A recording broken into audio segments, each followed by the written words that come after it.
আসসালামু আলাইকুম। তামান্নাস কিচেনে সবাইকে স্বাগতম নতুন আরও একটি রেসিপি দেখার জন্য।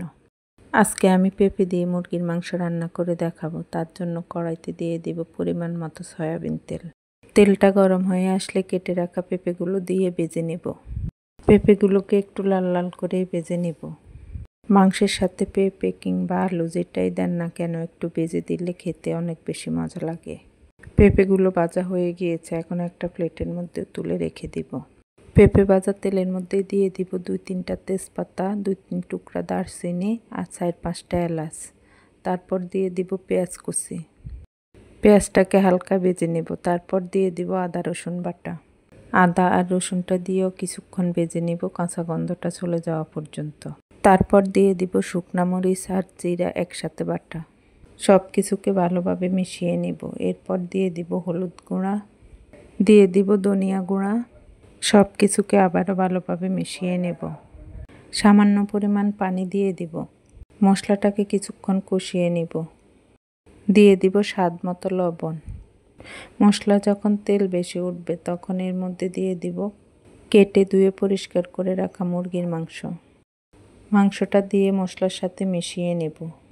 মুরগির মাংসটাকে কিছুক্ষণ কষিয়ে নেব। মাংসটাকে যতটা সময় নিয়ে কষাবেন মাংসটা খেতে তত বেশি মজার হবে। মাংসটা খুব ভালোভাবে কষানো হয়ে গিয়েছে, এখন আগে থেকে ভেজে রাখা পেঁপেগুলো দিয়ে দিব। পেঁপেটা মাংসের সাথে মিশিয়ে আরও কিছু সময় কষিয়ে নেব। এইভাবে মুরগি রান্না করলে রান্না করতে খুব বেশি সময় লাগে না। আমি মুরগিটাকে সময় নিয়ে অনবরত নাড়াচাড়া করে অনেকক্ষণ কষিয়ে নিয়েছি। শিলপাটায় মশলা বেটে রান্না করলে যে কোনো রান্নাই খেতে অনেক বেশি মজার হয়। আমি মাংসটাকে প্রায় 5 থেকে 6 মিনিটের মতো কষিয়ে নিয়েছি। 5 থেকে 6 মিনিট কষানোর পর যখন উপরে তেলটা বেশি উঠেছে আর সম্পূর্ণ পানিটা শুকিয়ে গিয়েছে, তখন এর মধ্যে দিয়ে দিয়েছি ঝোলের জন্য পরিমাণ মতো পানি। মাংস আর পেঁপেটা প্রায় সিদ্ধ হয়ে এসেছে, তাই আমি এখানে খুব বেশি পানি দিব না। আবারও সব কিছুকে ভালোভাবে নেড়ে ছেড়ে দিব। এখন আর এটাকে খুব বেশি সময় রান্না করতে হবে না। ঢাকনা দিয়ে ডেকে 5-6 মিনিটের মতো আবারও রান্না করে নিব। 5-6 মিনিট পর ঢাকনাটা তুলে আবারও নাড়াচাড়া করে নিব। আমার রান্নাটা প্রায় হয়ে গিয়েছে।